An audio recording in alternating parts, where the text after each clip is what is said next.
Hey, how you doing? This is Adam Post. Marvel had a special project coming.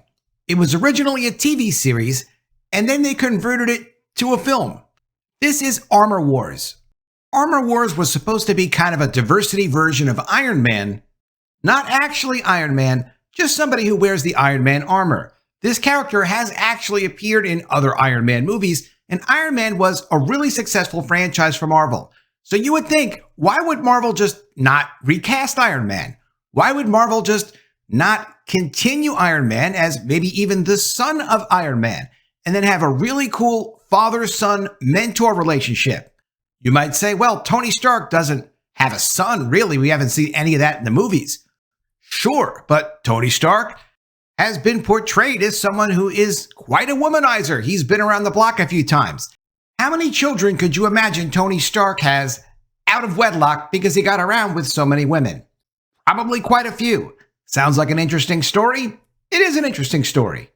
Marvel's not going to do that story, though, because it doesn't push the kind of agenda they want to push.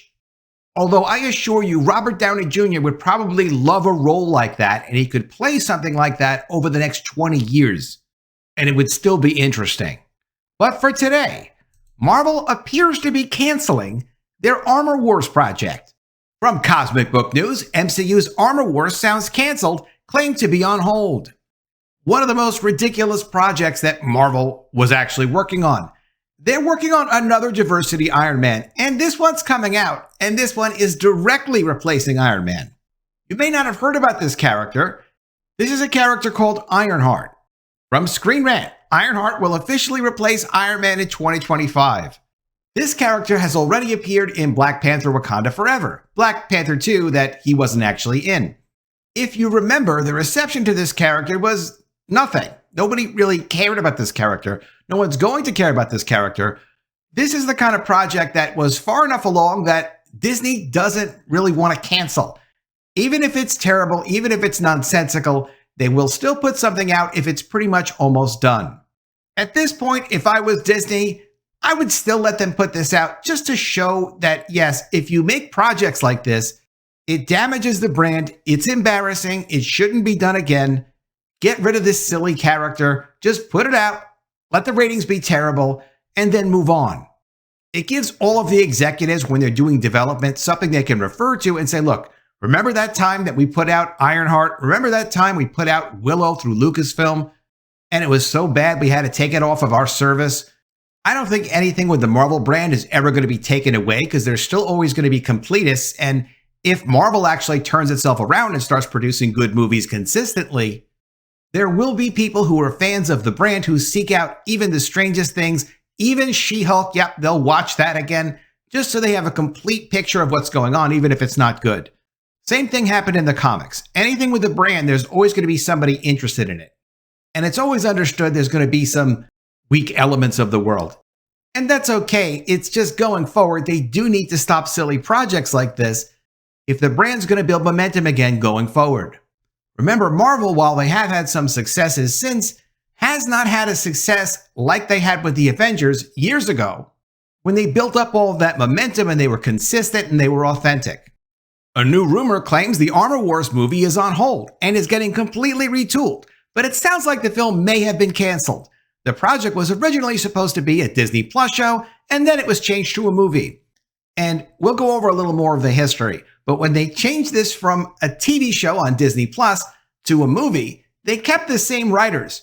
It sounded kind of ridiculous because, and this is not like secret knowledge, people kind of know this. It's a different skill set to write television than it is to write a film. There's also a lot more at stake when you're writing a film. Everything has to count. It's actually got to be quite good. Marvel did have a process at the time, which they're kind of seem to be getting away from, where they would do iterations and reshoots and reworkings of things to try to tighten things up, even working from a script. Even the first Iron Man didn't have a complete script when they worked on it.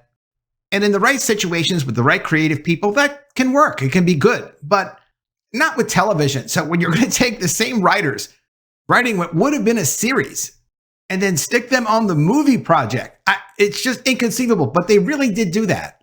That was under the producer Nate Moore, who is most famous for putting out the Black Panther movie. He apparently had unbelievable amounts of control as a producer. He could make decisions that you would not even believe. They've gotten rid of him. He's leaving as Captain America Brave New World comes out, which was another one of his projects. He was also responsible for Captain America Civil War.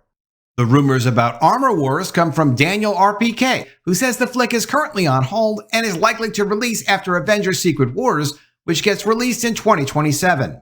So that means at least 2028 or later. Keep in mind this is something Nate Moore was working on. He was in charge of Armor Wars. He was the producer. While it's been announced that he'll continue to work on the next Black Panther movie, there's been no mention of him working on anything to do with Armor Wars, which is to say, it's either not going to get done, or if it did get done, it would get done without him, but it was pretty much his project, so if they're not going to have him do it, why would they go forward with something like this? Especially when they're going forward with replacing Iron Man in the first place. With a character they're going to regret. Maybe they want to see how this goes first. It's not going to go good. It's also claimed the story is getting revamped and rewritten due to the backlash surrounding the Secret Invasion Disney Plus series, revealing that James Rhodes has been a Skrull all along and wasn't there during Avengers Endgame for the death of his best friend Tony Stark. Here's what the rumors say. The film is on hold. It's likely to release after Secret Wars. The story will be completely different from the original plan. Then why are you even bothering doing this? Is anyone excited about Armor Wars? Is anyone excited about this character, War Machine? Is anyone excited about anything to do with any of this?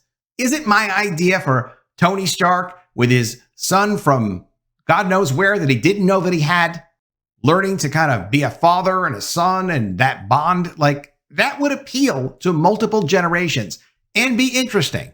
This doesn't appeal to anybody. And on my story, it is a little bit different than what's being done in superhero stories. It could still have all the elements of cool things happening in superhero stories and not seem so inauthentic as this, as if this is a Halloween costume trying to create a new version of Iron Man that just isn't a white guy. That's all that this comes off as. What's most likely is Armor Wars is just canceled. Fans of the Marvel brand are tired of replacement characters, and you can just look at Captain America Brave New World to see how tired they are of it. Because it looks like as ticket sales come in, Brave New World is not even doing as well as Quantumania. Though this article from The Hollywood Reporter did just come out claiming Captain America Brave New World is tracking for a promising 90 million plus debut in the United States. And they had a lot of nice things to say about this movie. What you will notice is The Hollywood Reporter always says things to support Disney. We don't know how the movie is going to do. We know that the buzz on the movie has been very bad. The trailer has not been good. There's been nothing that's gotten people excited about this movie. It will be coming out, so we'll see what happens over President's Day weekend. But these movies that cost hundreds and hundreds of millions of dollars, particularly this Captain America movie, that got numerous reshoots, they need to be good enough that people want to see the movie more than once. If they're not that good, if they're not talking about it with their friends in a positive way, if they're mocking the movie, it's not going to be a success. But always look for positive news from The Hollywood Reporter with respect to anything Disney, especially when Disney is trying to promote something. And Cosmic Book News has a good suggestion here. If Robert Downey Jr. isn't going to be returning as Tony Stark in the MCU, they say they should do a James Bond, recast the character, and just use a younger actor. Something like Armor Wars wouldn't be a bad start. It's a good storyline and it's full of cool characters and it would be full of action. But use actually Iron Man for Iron Man's story. And no, not Ironheart. Armor Wars also comes from the woke era of Marvel, which hopefully looks to be over soon. Nate Moore is the producer behind Armor Wars, who was recently announced to be exiting Marvel. Moore is also behind Brave New World and the failed Eternals movie. Moore is also the same bozo Marvel producer, although he was an executive too. He was more than just a producer.